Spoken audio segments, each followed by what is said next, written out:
Okay, so it's very simple, and you have to make sure that you uh, cover all surfaces, and that means even the sides and all the way around. Okay, so I'm gonna really fill this brush up. I've added the filler. I want to make sure that the paint has a little water in it so it'll flow well. And then I'm just going to kind of cover the whole thing.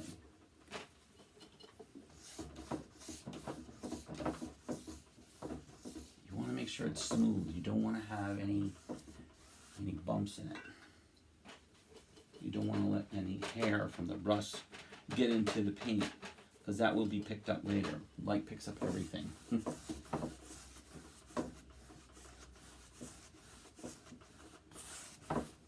you want to make sure you don't have any of that stuff. And this will make it so that there is no, no color coming through.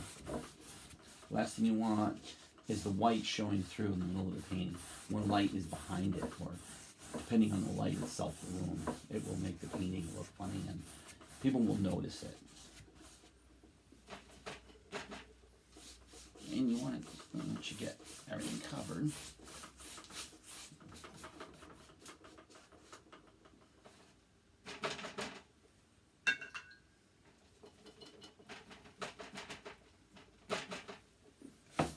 you want to cover it generously. You don't want to leave any areas uncovered. And then I cover the sides as well, just to be sure.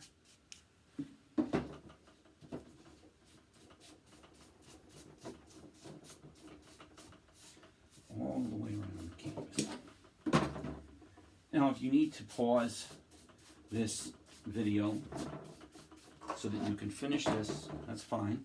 If it's taking you longer, then go ahead and pause it, and then we'll continue on with the next step. Okay?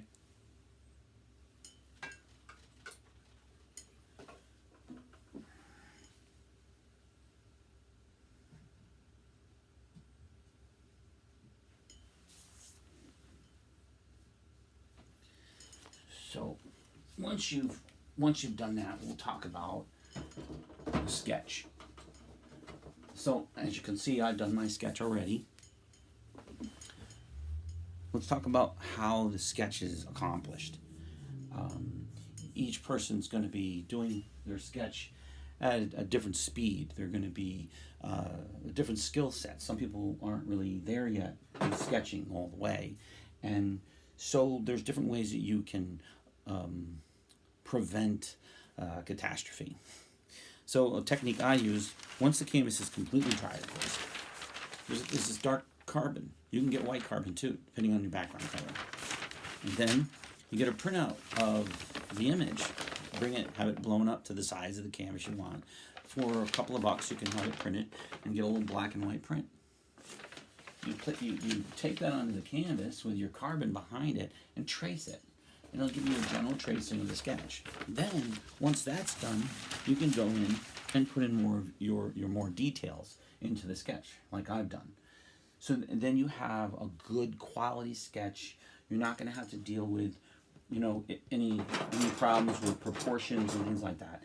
That, later on you're going to learn and get better at. But right now, you're just getting started, or maybe you're more advanced and you don't need this. But there's people who are still learning different things.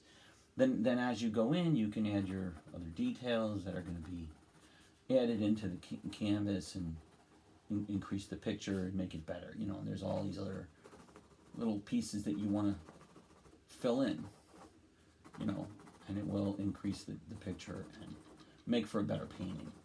So you add those little details in, and now you're ready to start looking at, going into starting to paint.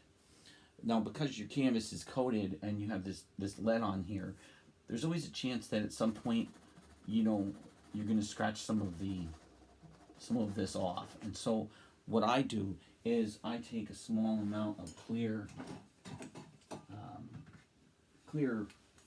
acrylic sealer, and I spray the whole canvas, you know, with a light spray. And what happens is it seals this so that it's not going to do that. You're not going to get that little bit of black off. So it seals it. So then basically it's just a quick spray. And that's it. I mean, really, you don't want any more than that. So this, you want to make sure it's ventilated well, because this is a little bit hard to breathe in, and it's probably not good for you. 40 years of art, I've probably killed some brain cells, but we'll see if we can't move forward. So now the sketch is ready, your canvas is coated, and everything is the way you want it. And you're going to want to prepare yourself, and setup is everything, you know. I tell artists this all the time, and I've done it in the past in other classes. If you don't have everything set up the way you want it when you get started, you're going to have problems. You get into a flow, and you don't have everything set up.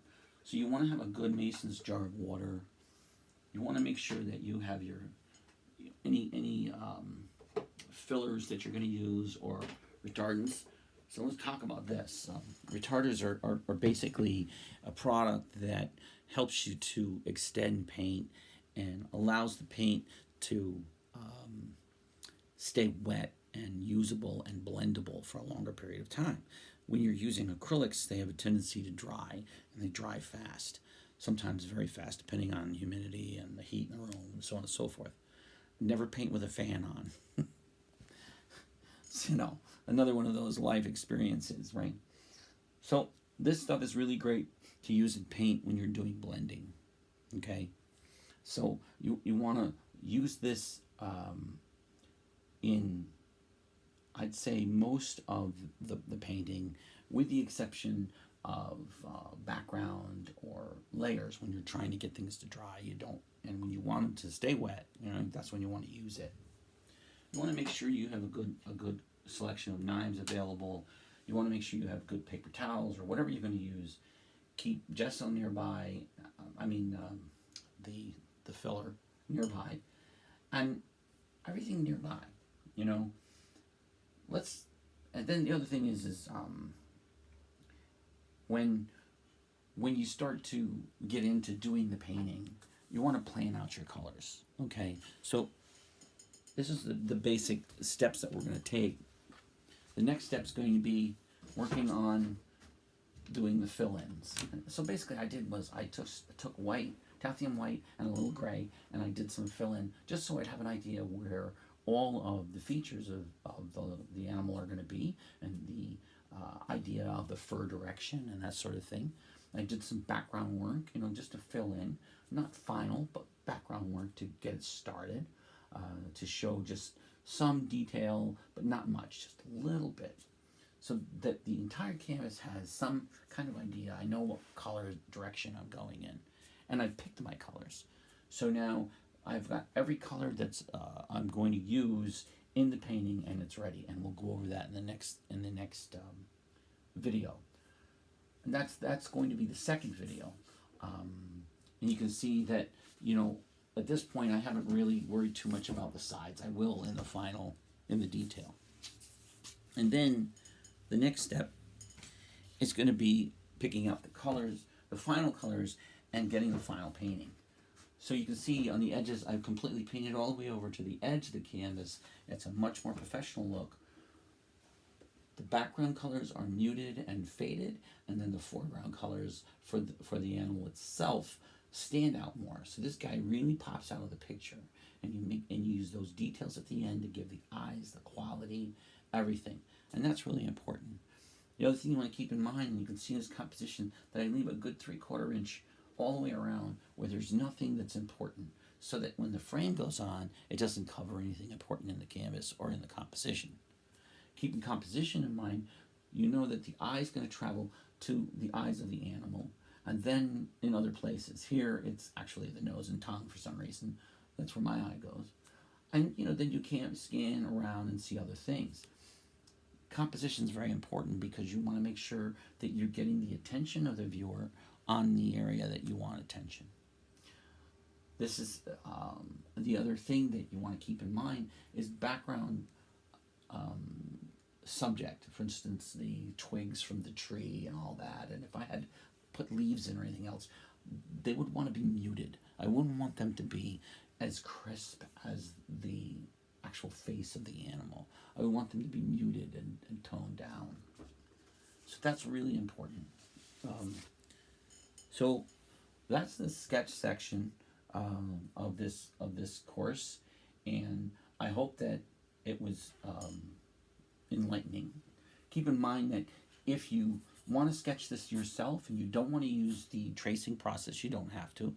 You can do that yourself. I would suggest using just basic pencils, anything like that. You don't need to do anything fancy. I wouldn't get too elaborate and too detailed because you're going to paint over the top of it anyway. The other thing is I wouldn't use anything other than pencil. When you start using pens or other kinds of products, they can tend to tear through the canvas. So soft lead, number 2, or base pencils. Some people like to use charcoal. Some people like to use colored pencils. They're fine. I like colored pencil. I like to have the opportunity, because colored pencils let me use grays and blacks. So if something's going to be a lighter tone, I can use grays. If it's going to be a darker tone, I can use black. And you want to make sure that you have enough instructions so when you start painting, you don't lose it. The other good thing is now once this is dry, when I start painting the light colors, these lines will show through. So I don't lose track of what's the composition. And you have the sketch as well. The other thing is you want to make sure that you keep either a printed copy or a visual copy on your computer of the final painting.